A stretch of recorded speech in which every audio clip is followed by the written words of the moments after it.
Back at Bristol, pit stops in the Sharpie 500 for the leaders, but a couple of guys have stayed on track to pick up the top 2 spots. Ricky Craven and Johnny Benson did not stop, and they are now first and second. We said Benson would probably roll the dice, or I said that. Come on, BP, one for me. Yes, Alan, you did very good. Here's how it happened on pit road. All right, this is the front stretch pits. See, Jeff Green moves. He's out in front of Ricky Rudd. Here comes Rusty Wallace. Great stop by his guys. Now, this normally would be how they line up, how they cross that white line. That's not the case at Bristol. They've got to accelerate down the backstretch, and the line that decides how they restart the race is in turn 3. In order to blend the cars from the backstretch pit road in. There's the line right there, the yellow stripe across the track. This one? All the way up, yep. That's the pit road blend line to catch the cars from the front and back pits. And we talk about what a disadvantage it is on the backstretch. In this particular case, that was not the case, because Steve Park right now is in 6th place. He stopped on the backstretch. He was running 22nd when the caution flag came out. He's currently running in 6th. So it looks like they're speeding the pace car up from turn 4 to turn 3 fast enough that the backstretch might be an advantage. Here's a look at how they came off of pit road. And I believe the one car beat Rusty. He did. Right here. Keep going a little bit more. There's the line right there. And Park gets out 3rd. So he should line up behind the 28. And has been moved there by NASCAR. So he's moved in the 5th position. Let's hear about the leaders' pit stops from Dave Burns. Jeff Green came in. They changed 4 tires. He was a little bit loose. They made an air pressure adjustment to take care of that. His teammate Mike Skinner, same thing, a little bit loose, air pressure adjustment. Bill? Well, Rusty Wallace, a little bit loose. Right side air pressure adjustment for him. He's worked hard all night, moved from 9th to 7th on the track, from 7th to 5th on pit road. Dale Jarrett also on pit road, obviously, under that caution. He had been loose. He got trapped in his pit stall, had to back up and then pull out, lost valuable track position, fell back to 12th. Also thought he had lost 3rd gear, but got it into 3rd gear. Let's go to Marty. Ward Burton made some decent progress. Bill started 14th, got up to 9th when he came down pit road. A little tight in the center, loose off. They made an air pressure adjustment to help that. They had a great stop down here. Tony Stewart came in, 4 tires, no adjustment, still fighting the brake issue for Tony Stewart's car. And Sterling Marlin had a long pit stop. They were tight, but they decided to pull a rubber out of the left rear. That should make him a little bit looser, should help out that tight condition just a little bit. To Matt Yoakum. Dale Earnhardt Jr. came in for service. They went 1 round down on the track bar. They also put a rubber in the right front. The problem with the stop, the jack fell. Kevin Pinnell is the jackman this weekend and last weekend. They've made a change on the Budweiser team. Kevin was the jackman on the Busch car for Dale Earnhardt Jr., but it was a lengthy stop and it cost him bad. The 99 car of Jeff Burton, he also came in. They made a track bar adjustment. His car very, very loose. Hey, Matt, did Park get 4 tires and pick up all that track position there? Yes, indeed, Alan. That was 4 tire stop for Steve. Wow. That's great work. I thought maybe they might have changed 2 tires to get that track position, but changing 4, terrific work. That is great work. Here's our Coors pit summary. Remember that the first 2 positions on the track are occupied by guys who didn't stop. So Green's team in first, out first from pit position, but they are 3rd on the racetrack. So the big losers, Mike Skinner and Jeff Gordon. Cleanup still continuing here at Bristol, so let's take a break. We'll come back for the restart in a moment. You're watching NASCAR on TNT. Turn on them dynamo.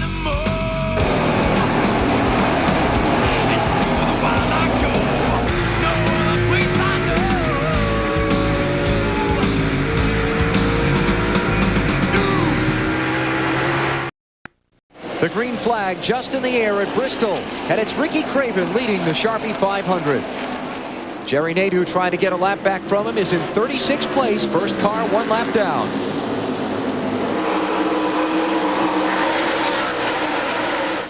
Let's update. We double-checked during the commercial break. Steve Park just got right side tires. That's how he got off that backstretch pit road so quickly. Yes, that explains a lot of things, just 2 tires versus 4. Rusty Wallace trying to take a look on the inside of Steve Park. Oh, trouble off turn 2. Benson gets spun around. Andretti, Kurt Busch. Benson was in second place.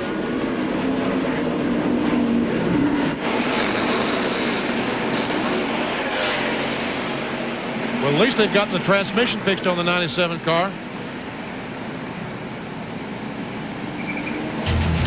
The fireworks have started early and often here at Bristol. We'll come back in a minute.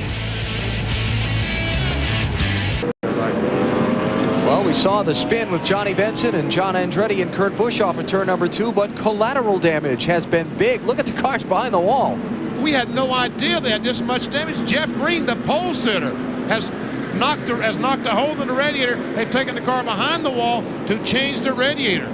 Ron Hornaday back there with damage. Kevin Harvick's been on pit road with damage. Let's take a look at what happened. Looks like the 11 car starts it right there. Just takes the 10 car, puts them sideways. Then here in the back, I'm sure everybody started checking up. That's what happened to look like to the 30 car. It looked like somebody checked up in front of him and he got in the back. The only car he could have hit was Joe Nemechek.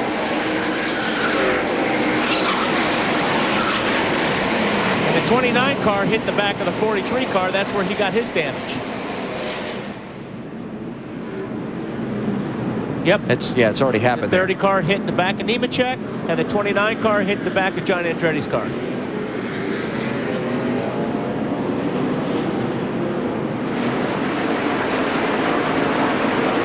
There you go. Typical Bristol. And there's Hornaday. He was back in the middle.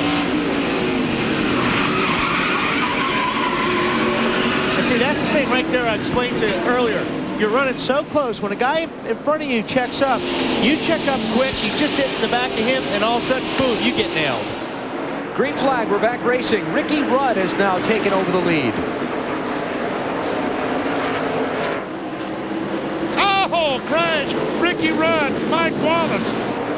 Here we go again. Oh, a big pileup. Sadler's in it. Ward Burton. Bobby Labonte is spun. Oh, Skinner gets nailed. Robert Presley hit him. And look at the water coming out of the Jasper engine where the radiator is broken. Man, this resembles a demolition derby. While the pace car collects up this group, let's hear from the group that's behind the wall. Dave, how about it? Well, Jeff Green has agreed to talk to us in this difficult circumstance. Jeff, how fast did all that happen? Just, I don't know, way too fast. Lap cars don't give you a break. They're racing just like the rest of us are, but just hated for us at the back of an online car, man. It was awesome. Just a little bit loose. We're going to tighten it up there, but can't win back here. And it was a great race for him, guys. That car was very good. His crew's still scrambling on it. And by the way, Ron Hornaday, same problem. They've damaged the radiator as well. They're behind the wall replacing that. Alan? Well, while they continue to have all this carnage in the early going, we're trying to take advantage and get some commercials out of the way so that if they get to do some racing for a while, we can watch. Steve Parks, the new leader. You're watching NASCAR on TNT.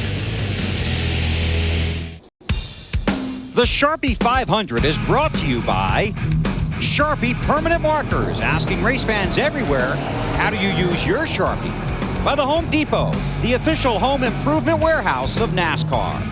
The Dew Crew, fueled by Dew. And by Budweiser, with the crisp, clean, refreshing taste you'll find in no other beer. This Bud's for you. Already on the 5th caution of the Sharpie 500, and we're only 93 laps into the event. Ricky Rudd on pit road with damage from that last incident, Bill. And he was brought in by NASCAR because of damage to the front of the car. A bar sticking out of the left front by the left front tire. They're going to cut that away. It's the bumper bar. They actually just pulled it out. It was knocked loose.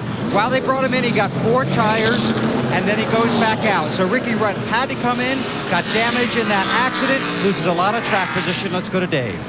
And Bill, this is the 3rd time Mike Skinner has been on pit road. They're now cutting away the rear fender where the damage was most significant. Remember, Mike is getting over his ankle injury and his knee injury to the left side, so anytime he gets shot in the left side here, it can't feel great.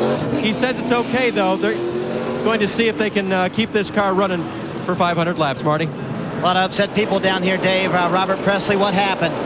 I don't know, somebody checked up or that wreck was in front of us, and I don't know, whoever's behind me, 66 or Todd or whatever he is, he just run all over us. I mean, seen the wreck going in 3, but evidently he wasn't paying attention there or something. I don't know. It just, you know what you got here at Bristol, and you got to run them first 150 laps, and some of them can't. All right, Alan, back up to you. Let's go back and take a look at all that mess. Well, I think it all started. Mike Wallace, a 7 car, comes off the corner. He tries a slide job, tries to get up in front of Ricky Rudd, and they make contact. And Mike Wallace starts back and forth, and then Rusty Wallace gets in the back of the 2. He has to back up. The 1 goes on the outside, and behind them, as these cars slow down, all the crashing happened behind them. I think Mike Wallace cut a right front tire there. See, when he went into 3, the spark shot out of his car. And there we see Mike Skinner, I guess that is, getting turned around. Watch Mike. Mike gets the hit right there. That's where he gets the big hit. Bobby Labonte was going backwards for a little bit.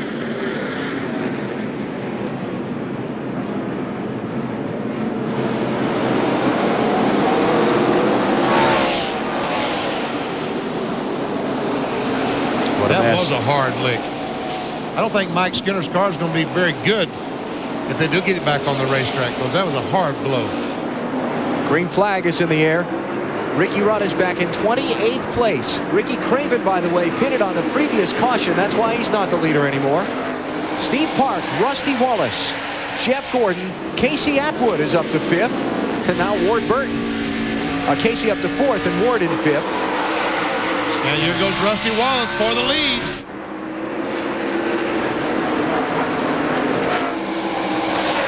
He's there. He has it. 5th different leader tonight.